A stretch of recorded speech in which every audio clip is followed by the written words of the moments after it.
खंडहर में तब्दील हो गया एकता कपूर का स्टूडियो। बालाजी टेलीफिल्म के नाम से जाने जाने वाला यह स्टूडियो अब खंडहर में तब्दील हो चुका है। दरअसल यहाँ एक ज़माने में सास कभी बहू थी, कहानी घर घर की जैसे तमाम हिट सीरियल हुआ करते थे, लेकिन अब यहाँ खंडहर बन चुका है। दरअसल यह नज़ारा है मुंबई के आर्य कॉलोनी स्थित यूनिट नंबर 2 का, जहां पर एकता कपूर की स्टूडियो बालाजी टेलीफिल्म्स हुआ करती थी, लेकिन अब यह खंडहर में बदल चुकी है। यहां दिन के उजाले में और रात के अंधेरे में अनुग्रहित काम किए जाते हैं।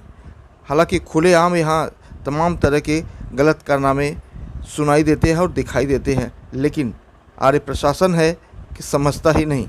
दरअसल यहाँ करोड़ों का राजस्व सरकार को जाता था, लेकिन अब यह राजस्व खंडहर में तब्दील हो चुका है। यहाँ की लोगों की मांग है कि इस स्टूडियो को फिर से गुलजार किया जाए, जिससे यहाँ पर शूटिंग हो सके। फ़िलहाल अगर यह नज़ारा आपको देखना है तो आर्य कॉलोनी आगा होगा, लेकिन जो तस्वीरें बयां करती है ये साफ दिखाई देता है कि कितना लापरवाह है आर्य प्रशासन। हालांकि यहाँ के जो सीईओ हैं वो लगातार इलाके में थोड़ा कार्रवाई ज़रूर कर रहे हैं, लेकिन अगर इस स्टूडियो को एक बार फिर से गुलजार करते हैं तो जाहिर तौर पर सरकार को करोड़ों का फ़ायदा हो सकता है।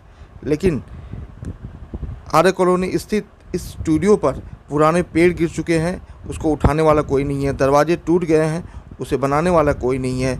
यहाँ और भी कैसी ऐसी चीज़ें हैं जिसको अगर सुचारू रूप से कर दिया जाए तो शायद सरकार एक बार फिर से मालामाल हो सकती है, लेकिन इस पर नज़र क्यों नहीं जा रही है। इस खबर के माध्यम से दिखाएंगे कि क्या कुछ यहाँ चलता है।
कहानी घर जैसी जैसे तमाम सीरियल हिट सीरियल कह सकते हैं वो दिया गया था, लेकिन अब यह नज़ारा कैसा बदल गया है दिखाएंगे। पर एक बड़ा पेड़ जो है इस स्टूडियो के ऊपर गिरा हुआ है।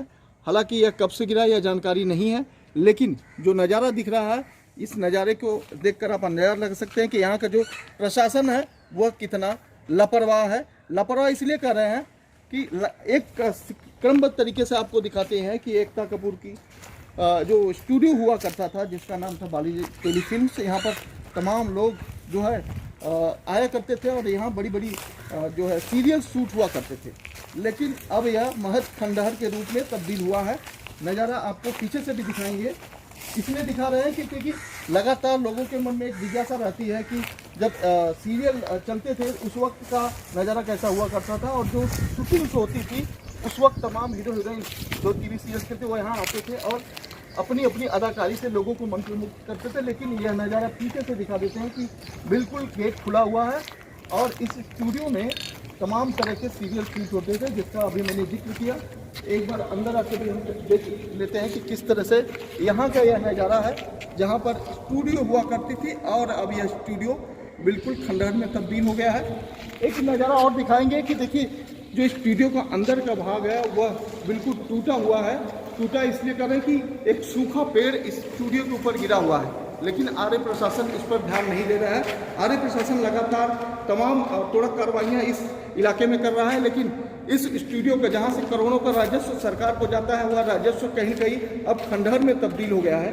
तो देखिए यहाँ अब जो है अनुकृतित चीज़ें तमाम होने लगी है। दूसरी तस्वीरें आपको दिखाएंगे कि जो सीरियल्स की शूटिंग हुआ करती थी उसके तमाम रील्स यहाँ पड़े हुए हैं। इस तरह से ये दिखाता है कि किस तरह से लगातार यहाँ स्टूडियो में लापरवाही बरती गई है और इस वजह से यह स्टूडियो खंडहर में तब्दील हो गया है। अगर आरए प्रशासन इस स्टूडियो को देख रेख करता तो शायद एक बार फिर से यहाँ चहल पहल और रौनक होती, लेकिन ऐसा नहीं हो रहा है। इसका महज कारण है कि आरए प्रशासन इस वक्त जो है तमाम झुग्गी झोपड़ों को तोड़ने में लगा हुआ है, जबकि राजस्व का इतना बड़ा जो भाग है उसको बचाने में नहीं लगा। तो इसके अलावा दूसरी भी, ये जो तस्वीरें मेरे पीछे दूसरी दिख रही है, यह भी आरए कॉलोनी का संक्रमण स्टूडियो का भाग कहा जाता है। यहाँ भी तमाम तरह के सीरियल शूट हुआ करते थे, लेकिन अब यह पूरी तरह से खंडहर में तब्दील हो गया है। हालांकि जिस तरह से दिखाई दे रहा है, सब समझ में आ रहा है कि शायद ये शूटिंग के लिए बंगलों के तौर पर उपयोग किया जाता था, लेकिन अब यह बंगला नहीं रहा। फिलहाल अंदर से भी कुछ भाग दिखा देंगे किस तरह से यहाँ दरवाज़ा बिल्कुल खुला हुआ है, यानी कि यहाँ पर तमाम अनुकृत चीज़ें होती है। यहाँ पे तमाम चोर उचक्के और गांजा पीने वाले, चरस पीने वाले और लड़कियों का व्यापार से लेकर यहाँ पे तमाम तरह का अनुचित काम होते हैं। जैसा कि आरए पुलिस स्टेशन में इस तरह की कई शिकायतें आई भी थी कि यहाँ पर तमाम तरह के जो अनुचित काम होते हैं वो रात के अंधेरा होते ही यहाँ शुरू कर दिया जाता है, लेकिन इस पर आरए प्रशासन का ध्यान क्यों नहीं जाता, एक बड़ा सवाल होता है। एक बात और तय है कि जब सरकार को यहाँ से करोड़ों रुपये मिलते थे, अब नहीं मिल रहा है, तो आखिर सरकार इस पर नज़र क्यों नहीं रखती है, आरए प्रशासन इस पर अमल क्यों नहीं करते, ये भी बड़ा सवाल खड़ा होता है। लेकिन लगातार आपको नज़ारा दिखा रहे हैं आरए कॉलोनी के में इस तरह की जो स्टूडियो बनाया, जो प्लेटफॉर्म बनाया गया है शूटिंग के लिए, इस प्लेटफॉर्म की जो जर्जर हालत है उसका जिम्मेदार कौन है, आखिर इसको कब सुधार किया जाएगा और सरकार को राजस्व पहुँचाने का काम कब किया जाएगा, यह भी एक तस्वीरें बयां करती है कि आरए प्रशासन की लापरवाही पूरी तरह से यहाँ दिखाई दे रही है। एक और तस्वीरें आपको दिखाएंगे जहाँ पर लोगों को न्याय मिलता है, जिसका नाम है कोर्ट, उसको भी दिखाएंगे। तो जो है कोर्ट के तौर पर योग किया जाता था। इस स्टूडियो को देखकर आप समझ जाएंगे कि यह कोर्ट के लिए बनाया गया था। सीढ़ियाँ दिखाकर किस तरह से फिल्मों में बताया जाता था कि तमाम जो मुवक्किल है उसी सीढ़ियों के जरिए नीचे आते थे, लेकिन यह नज़ारा देखकर आप समझ सकते हैं कि किस तरह से यह कोर्ट जो है अब खंडहर में तब्दील हो चुकी है, जहाँ पर जजेस यहाँ बैठते थे और तमाम अपने फैसले सुनाते थे, जिसमें लोगों को राहत मिलती थी। लेकिन सबसे अहम बात है कि अब आखिरकार जो राजस्व विभाग द्वारा लगातार ये मांग की जा रही थी कि आखिरकार आरए प्रशासन, आरए कॉलोनी में जो स्टूडियो बनी थी उसका क्या हो रहा है, कैसी स्थिति है, यह नज़ारा देखकर आप समझ सकते हैं कि किस तरह से बड़ी लापरवाही बरती जा रही है, जिससे सरकारी जो खजाने हैं वो कहीं कहीं खाली हो रहे हैं। सरकार बार बार कहती है कि उनके पास पैसे नहीं है। हालांकि कोरोना काल में 2 साल से लोग तमाम त्राहिमाम कर रहे थे, लोग सरकार से उम्मीद लगा रहे थे कि सरकार जो है कहीं कहीं छोटे तबके के जो गरीब लोग हैं उनके लिए लाइट, बिजली, पानी की व्यवस्था जो है वो कहीं न कहीं मुफ्त करेगी। लेकिन सरकार बार बार ये कहती थी कि उनका खजाना खाली है।